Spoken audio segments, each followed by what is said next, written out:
Building muscle is a slow process. It could take weeks and months just to add on a couple pounds of lean muscle mass. And even though there's no way around the hard work and putting in the time, there are proven ways that you could speed up your progress. So today, I'll be going over the 5 best ways to build muscle faster as a natural. And these aren't going to be just some random tips based on bro science. Every tip is 100% backed by real scientific evidence. By following the recommendations drawn from the decades of research on building muscle, we can be guaranteed to get faster results. The first way to speed up results is by increasing training frequency, training intensity, and your training volume per session. Training frequency refers to the number of days per week that you work the same muscle groups. So if you only work each muscle in your body once a week, you'll have a lower training frequency than someone working each muscle 3 times a week. With training volume, I'm referring to a combination of the total amount of sets and reps you perform for each muscle group. And intensity refers to the weight load you're using.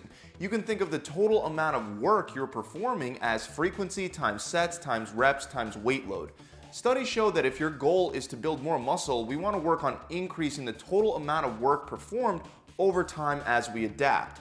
One study compared the effects of working muscle groups 1 day per week using a split body routine versus 3 days per week using a total body routine. The total body routine 3 times a week had a significant advantage over the split training routine, targeting each muscle group only 1 time per week. Those in the 3 time per week group experienced a 68% increase in quad thickness, as well as much greater increases in forearm size and strength when compared to the 1 time per week group. Now, this doesn't mean that split training is worse than full body training, because there are ways that you could perform split training more than just once per week. Also, frequency has to be balanced out with volume and intensity, because when you train at a really high volume or when you lift really heavy weights, your muscles need more time to recover and they don't need as high of a training frequency. But the study does show that when everything else is equal, a higher training frequency will provide faster results. With volume, we can increase either sets or reps, and just increasing one of the two can lead to greater muscle growth. For example, one study compared the effects of using either 1 set, 3 sets, or 6 sets per exercise, and it found that doing at least 2 to 3 sets per exercise was associated with 46% greater strength gains than 1 set. Also, multiple sets were associated with 40% greater hypertrophy than a single set, with 4 to 6 sets resulting in even greater gains. This proves that increasing the amount of sets performed for each muscle group can lead to more muscle growth. But again, we can't increase frequency, sets, reps, and weight load all at the same time. They have to balance out. So which should you focus on? Well, another 8-week-long study compared a higher amount of sets and reps versus a higher amount of weight load used. Essentially, we were comparing volume versus intensity. The results of this study showed that the high-intensity, low-volume group had more upper body strength gains and muscle gains than the high-volume, moderate-intensity group. They concluded that focusing on training intensity over volume may provide an advantage for accelerating muscle growth and strength gains. So to sum all this up, you want to first primarily make sure that you're exercising at a high intensity, where you're lifting heavy weight loads. That's goal number 1 for naturals to consistently pack on more muscle mass. Next, by doing more sets and more total reps with a higher weight load throughout the workout, you can increase the total amount of work performed further, leading to even greater strength gains and greater muscle gains. So make sure you aim for at least 2 to 3 sets per muscle group, and finally, you have to balance all this out with training frequency. For maximal muscle growth, you should attempt to work each muscle group at least 2 times per week. Now, you might be wondering, since intensity is so important, what's the best way to increase it? And that's actually my second tip, which is to use progressive overload. Progressive overload is basically splitting up your routine into micro, meso, and macro cycles. You can imagine this as splitting up your routine into weeks, months, and years. You would spend a few weeks focusing on one rep range like 5 to 8 reps, then you switch to another rep range like 3 to 4 reps, and then you could switch to a higher rep range like 12 to 15 reps.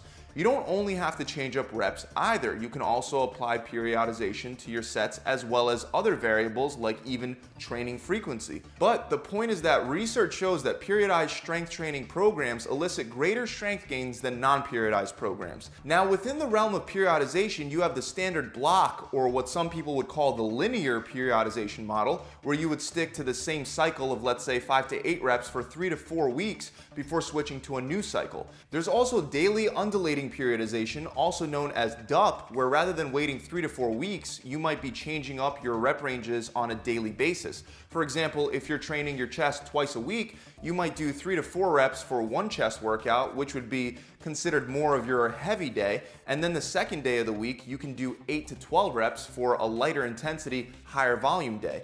Many experts claim that DUP is superior to the older block training model, but I don't fully agree, and neither do the studies. Some studies show that the block training model is more efficient than the DUP model in producing strength gains, while other studies show the exact opposite, that DUP is better at producing strength gains than the block model. And if you combine all of the studies together, DUP does seem to beat out periodization for strength gains, although further research is required. I think the block training model is still great because it does offer the advantage of spending more time in one rep range, allowing you more time to make greater adaptations within that one rep range. And that's something you don't really get with DUP. But the point is that in either case, using either type of periodization will give you drastically faster results than not using it at all. Make sure you're mixing up your rep ranges, whether you're doing it on a daily, weekly, or a monthly basis. Try each and see which one works best for you. Next, I have a tip for those of you that don't want to lift really heavy weight to build muscle. Even though exercising at higher intensities with heavier weight is my go-to for building muscle, there is another option: blood flow restriction training. For those of you that have never heard of this type of training, it involves wrapping the limb of the muscle that you're intending to work with either cuffs or wraps to allow the flow of blood to your muscles from your arteries while preventing the return of that blood back through the veins. It essentially traps a lot more blood in the muscles that you're working, giving you a far greater pump. Research on blood flow restriction training shows that low intensity resistance training, even as low as 20 to 50% of your 1 rep max, can increase muscle size and can increase muscle strength the same way that traditional high intensity resistance training can. Now, if you're working out at a low intensity level like 20% of your 1 rep max without blood flow restriction training, I promise you that you definitely won't be seeing these kind of results. In fact, you'll probably be completely wasting your time. This was proven in one study that compared regular walking with walking while restricting blood flow to the legs. For the blood restriction group, the thigh muscle cross-sectional area and the muscle volume increased by 4 to 7%, and their 1 rep max increased by 8 to 10%. The regular walking group, on the other hand, experienced absolutely no changes at all, meaning the blood flow restriction group had statistically significant gains in muscle size and strength. The same thing was demonstrated in another study where instead of walking, the two groups engaged in low intensity resistance training at 20% of their 1 rep max. The group with the blood flow restriction experienced more than 5 times the gains in muscle cross-sectional area. They also increased their 1 rep max for squats 8% higher than the control group and 20% higher for leg curls. Even though I still prefer high intensity training with heavy weight, low intensity blood flow restriction training can be a great way to throw in some variety into your routine and can be great for people that can't lift heavy weights due to an injury or some other issue.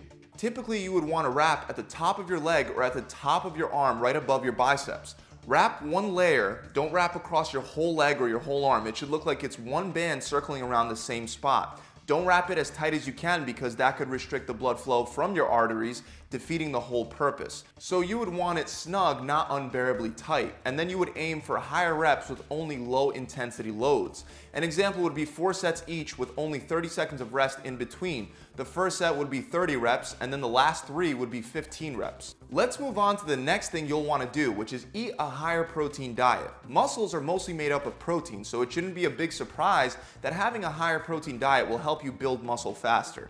But how much protein is enough? Well, Scientists from McMaster University found that a protein intake of 0.6 to 0.8 grams per pound of body weight spread between 3 to 4 meals is ideal for maximizing protein synthesis. They also mentioned that more protein may be necessary when restricting calories and for really lean individuals. This goes hand in hand with another study by Eric Helms that recommends increasing protein intake between 0.8 to 1.3 grams of protein per pound of body weight as you increase your caloric deficit and get leaner. Also, another study confirms that 0.8 grams of protein per pound of body weight is a great starting point, although athletes may benefit from an even greater protein intake. This leads many people to believe that you'll just continue building more and more muscle as you increase your protein intake higher and higher.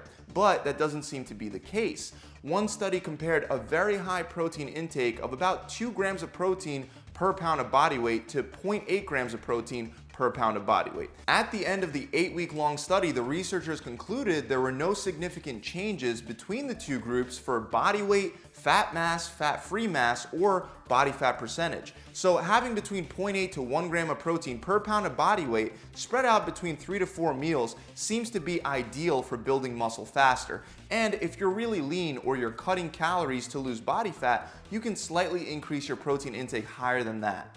The last thing I want to go over is supplementation. There are only 2 supplements that have consistently proven to be effective at accelerating muscle growth. The first one is creatine.